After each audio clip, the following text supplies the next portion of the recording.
Les fast-foods nous séduisent en nous permettant de commander de la nourriture exactement comme nous la voulons.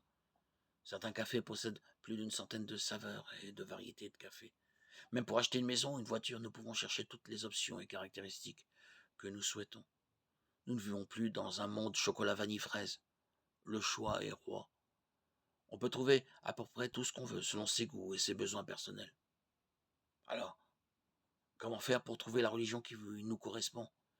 Que diriez-vous d'une religion vous délivrant de tout sentiment, de toute culpabilité, qui ne vous demande rien et qui ne vous encombre pas avec une longue liste de choses à faire ou à ne pas faire? Une telle religion existe. Mais est-il juste de choisir sa religion comme une saveur de crème glacée? De nombreuses voix essaient d'attirer notre attention, alors pourquoi envisager Jésus plutôt que Mahomet, Confucius, Bouddha? Après tout, tous les chemins ne mènent-ils pas au ciel? Les religions ne sont-elles pas toutes semblables?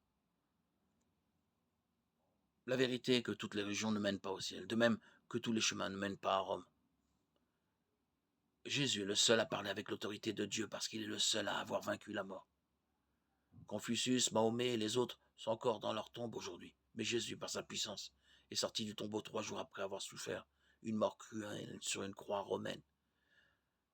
Quelqu'un qui est plus puissant que la mort mérite notre attention et mérite d'être écouté. Les preuves de la résurrection de Jésus sont irréfutables.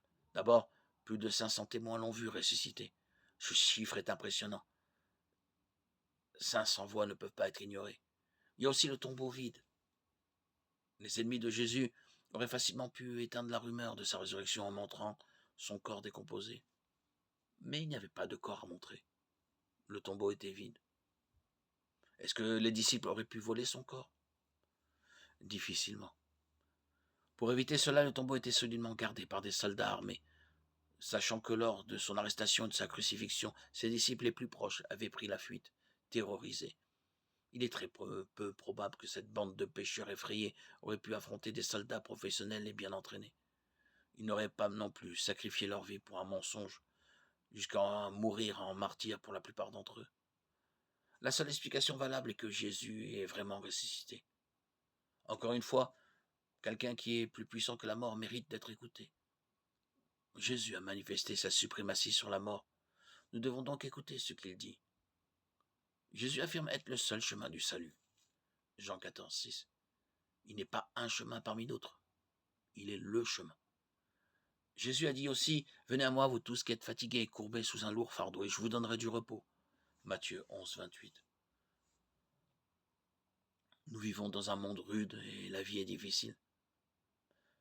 La plupart d'entre nous sommes blessés, meurtris et portons les marques du combat. C'est votre cas? Alors que voulez-vous? Une restauration ou une simple religion? Un sauveur vivant ou un de ces nombreux prophètes morts? Une relation épanouissante ou des rituels vides de sens? Jésus n'est pas un choix. Il est le choix. Si vous cherchez le pardon, Jésus est la bonne religion. Acte 10, 43. Si vous cherchez une relation épanouie avec Dieu, Jésus est la bonne religion. Jean 10, 10. Si vous voulez demeurer éternellement au paradis, Jésus est la bonne religion. Jean 3, 16. Mettez votre foi en Jésus-Christ comme votre sauveur. Vous ne le regretterez pas. Croyez en lui pour le pardon de vos péchés. Vous ne serez pas déçus. Si vous aspirez à une vraie relation avec Dieu, voici une simple prière. Souvenez-vous que le seul fait de faire cette prière ou une autre ne vous sauvera pas. Seule la foi en Christ peut vous sauver du péché. Ce modèle de prière n'est qu'un moyen d'exprimer à Dieu votre foi en lui et de le remercier d'avoir pourvu à votre salut.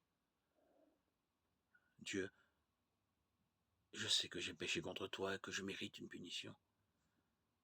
Mais Jésus-Christ a pris cette punition que je mérite sur lui-même, afin que par ma foi en lui j'ai accès au pardon.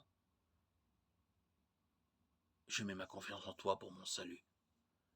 Merci pour ta grâce merveilleuse et ton pardon, pour le don de la vie éternelle. Amen.